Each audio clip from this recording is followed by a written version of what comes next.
Aaliyah's apartment looks like she made it. A 75-inch TV she financed. A ring light in the corner, used twice. A closet so full the door doesn't close all the way. A stationary bike by the window, buried under a week of laundry she keeps meaning to fold. She posts from this apartment a lot. She and her roommate, Zuri, split rent down the middle. Same building, same size room, same $41,000-ish range of income. Zuri actually makes less, working the same retail hours plus one closing shift Aaliyah doesn't take. But Zuri's side of the room is empty in a way that used to make Aaliyah feel a little bad for her. One Tuesday, folding nothing, scrolling everything, Aaliyah asks Zuri what she's saving for. Zuri says she's not saving for anything. She just has 18 months of expenses sitting there already, just in case. Aaliyah laughs. Not mean. Just surprised. 18 months of what? Rent, food, everything. If I lost my job tomorrow, I wouldn't panic for a year and a half. Aaliyah checks her own account that night. $340 and a Klarna balance. She stopped opening the app to look at 3 weeks ago. She doesn't sleep great. The next day, she starts something she didn't plan to start. She walks around her own room and asks one question about everything in it. If this disappeared right now, would I go buy it again? The ring light? No. The jacket she wore once to a party in February? No. 3 unopened skincare boxes? No. The bike? She stops on the bike. She does the math on the bike. $32 a month. Financed? She's used it 4 times. That's $8 a use. And climbing every single month, she doesn't use it again. She writes the number on a sticky note and puts it on the handlebars. $8 a use. Climbing? She doesn't tell Zuri yet. She keeps going. She counts her shirts. 41. She genuinely thought it was maybe 15. She counts her shoes. 9 pairs. 4 ever worn outside. She starts a note on her phone. Not a budget, just a list titled, "Would I buy this again?" It gets long fast, and every item on it has been sitting in her apartment, costing her rent to store, whether she looks at it or not. By the end of the week, she's sold 2 things and thrown away more than she expected to feel anything about.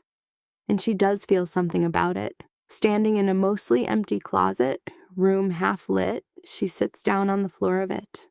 Right there. Doesn't get up right away. She thinks about her mom, who worked 2 jobs and never once had 18 months saved.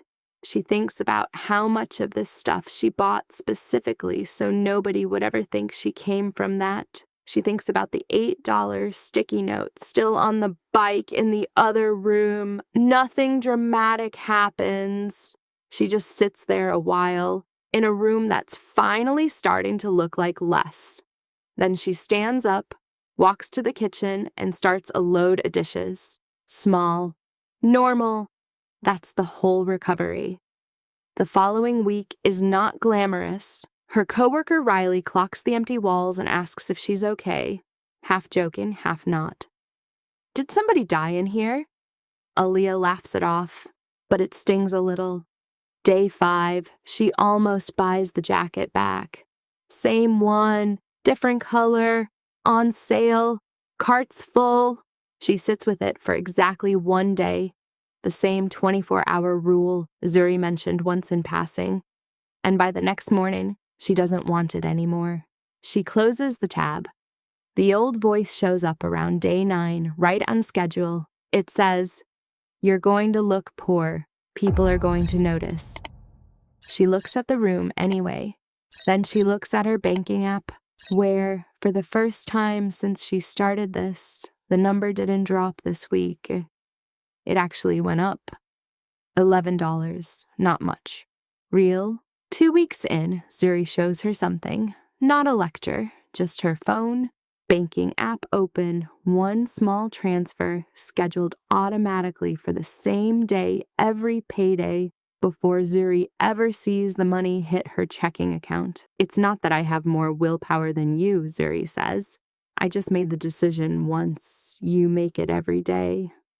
She doesn't explain it more than that. She doesn't need to. Aaliyah goes home and sets up the exact same transfer. Small, automatic, before she can talk herself out of it. The bike is still by the window, same bike. But the sticky note's gone, replaced with a new one. Not a cost this time. A count. 11 rides this month. Actual use, actual number, actual reason to still own it.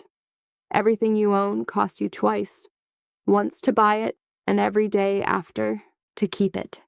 Aaliyah didn't get free by making more money. She got free by finally being honest about what she was renting to her own past self. Nobody told her that at 19. Maybe nobody's told you either. If nobody in your life ever explained this to you, there are more stories like it here. Subscribe.